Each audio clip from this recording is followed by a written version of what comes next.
வேலு வீட்டுக்கு வராரு. வந்த உடனே கேட்குறாரு, சக்தி எங்கே, சக்தி இங்கே வந்தாளா அப்படின்னு சொல்லிட்டு. அதெல்லாம் வரவே இல்லையே அப்படின்னு சொல்கிறாங்க. இப்போ உண்மையை சொல்லுங்கள், ஏதோ ஒரு பிரச்சனை நடந்திருக்கு, அதனால தான் சக்தி எங்கேயோ போயிருக்கா. என்ன பிரச்சனைன்னு சொல்லுங்கள், எந்த பிரச்சனையாக இருந்தாலும் நம்ம சரி பண்ணிடலாம் அப்படின்னு சொல்லிட்டு வேலு சொல்கிறாரு. இல்லை மாப்பிள்ள, பிரச்சனைலாம் ஒன்றும் இல்லை அப்படின்னு சொல்கிறாங்க. எனக்கு தெரியாது, உண்மையை சொல்லுங்கள், நான் சொல்லுங்க அப்படின்னு சொல்லிட்டு அப்படியே ஒரு மாதிரி கஷ்டமாக பேசுகிறாரு. எல்லாருமே பார்க்குறாங்க. இல்லை, செல்வியை காணும் அப்படின்னு சொல்கிறாங்க. என்னது, செல்வியை காணுமா? சின்ன பொண்ணாவை அவளை காணும்னு சொல்கிறீங்க, அப்போ எவ்வளோ பெரிய பிரச்சனை நடந்திருக்கு. ஏதோ ஒரு பிரச்சனை நடந்திருக்கு, அந்த பிரச்சனையை சமாளிக்க முடியாமல் தான் செல்வி வீட்டை விட்டு வெளியே போயிருக்கா. என்ன ஆச்சுன்னே தெரியலையே அப்படின்னு சொல்லிட்டு வேலு சொல்கிறாரு. அப்போ நடந்த எல்லாத்தையுமே சொல்லுங்கள் அப்படின்னு சொல்லிட்டு கேட்டுகிட்டே இருக்காரு. அதுக்குள்ளே சக்தி அப்படியே பஸ்ஸில் ஏற போகிற அந்த செல்வி அப்படியே கையை பிடிச்சி இழுக்கிறாங்க. இழுத்துட்டு, எதுக்காக நீ போகிற, எங்கே போகிற அப்படின்னு சொல்லிட்டு கேட்குறாங்க. இல்லைக்கா, என்னை விடுக்கா, நான் போகிறேன் அப்படின்னு சொல்லிட்டு செல்வி சொல்கிறாங்க. என்னது, போறியா, எங்கே போகிற, நீ வீட்டை விட்டுட்டு எங்கே போவ அப்படின்னு சொல்லிட்டு சக்திக்கு பயங்கரமாக கோவம் வருது. வா இங்கே வா அப்படின்னு சொல்லிட்டு கையை பிடிச்சி இழுக்கிறாங்க. எதுக்காக நீ போகிற அப்படின்னு சொல்லிட்டு கேட்குறாங்க. இல்லைக்கா, அந்த பிரகாஷ் மறுபடியும் வந்துட்டாங்க்கா, வந்து என்ன பண்ணான்னு தெரியுமா, அவன் என்னை கல்யாணம் பண்ணிக்கணும்னு சொல்கிறாங்க்கா. அது மட்டும் இல்லை, உன்னை கடத்தந்து வேலு மாமான் தானே நினச்சிட்டு இருந்தோம், ஆனால் அவர் இல்லைக்கா, உன்னை கடத்தந்தே அந்த பிரகாஷ் தான், அவன் வாயால் அவனையும் சொன்னாங்க்கா அப்படின்னு சொல்லிட்டு செல்வி சொல்கிறாங்க. அதை கேட்டவுடனே சக்தி பயங்கரமாக டென்ஷன் ஆகுறாங்க.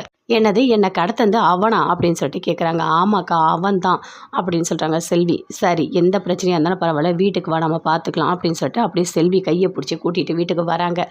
அப்படியே வேலுவில், சரி நான் போய் தேடுறேன் அப்படின்னு சொல்லிட்டு அப்படியே போகிறாரு. கரெக்டாக ஆட்டோ இறங்குது. சக்தி, செல்வி ரெண்டு பேருமே வீட்டுக்குள்ளே வராங்க.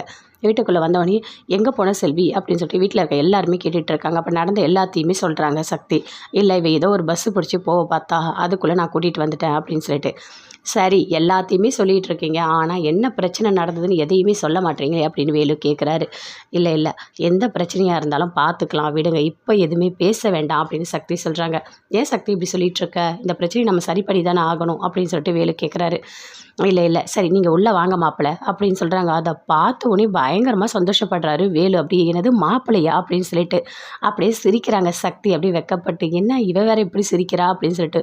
நில்லுங்க, நான் போய் ஆரத்தி எடுத்துகிட்டு வரேன் அப்படின்னு சொல்லிட்டு சக்தியோட அம்மா போய்ட்டு ஆரத்திலாம் எடுத்துகிட்டு வந்து எடுக்கிறாங்க. அதை பார்த்த உடனே வேலு பயங்கரமாக சந்தோஷப்படுறாரு.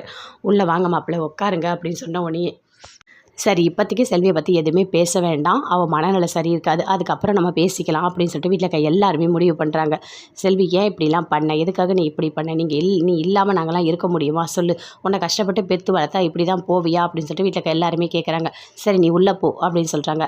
என்னங்க, ஒரு நிமிஷம் வெளியே வாங்க அப்படின்னு சொல்லிட்டு வெளியே கூப்பிட்றாங்க. வேலுவை கூப்பிட்டு சொல்கிறாங்க, நான் ஒரே ஒரு நைட்டு நான் இங்கே இருந்துட்டு வரட்டுமா, நீங்கள் வீட்டுக்கு போகிறீங்களா அப்படின்னு சொல்கிறாங்க. எதுக்காக, நீ இல்லாமல் நான் மட்டும் எப்படி போவேன் அப்படின்னு வேலு சொல்கிறாரு. இல்லை அதுக்காக நான் சொல்லலை, உங்கள் பொண்டாட்டின்ற முறையில் ஒரு நாள் நான் எங்கள் அம்மா வீட்டில் இருந்துட்டு வரேன் ப்ளீஸ் அப்படின்னு கேட்குறாங்க.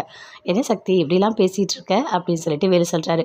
சரி பரவாயில்ல, ஒரு நாள் தானே, நீ இருந்துட்டு வா, நான் வீட்டுக்கு போகிறேன் அப்படின்னு சொல்லிட்டு வேலு அங்கேருந்து போகிறாரு. அப்படியே வெக்கப்பட்டு அப்படியே வேலுவை பார்த்து சிரிச்சிட்டே இருக்காங்க சக்தியும் வேலுவை பார்த்துக்கிட்டே அப்படியே ரொமான்ஸ் பண்ணிகிட்டே ரெண்டு பேருமே போகிறாங்க. வீட்டில் வந்த உடனே சக்தி சொல்கிறாங்க, இங்கே பாருங்கள், அந்த பிரகாஷ் பிரச்சனையை நம்ம பார்த்துக்கலாம், எதுவாக இருந்தாலும் நம்ம பார்த்துக்கலாம், அது ஒன்றும் பெரிய விஷயம் கிடையாது, அதுக்காக செல்வி வீட்டை விட்டு போனது எல்லாமே தப்பு தான், ஆனால் அவர்கிட்ட எதுவுமே இப்போதைக்கு சொல்ல வேண்டாம் அப்படின்னு.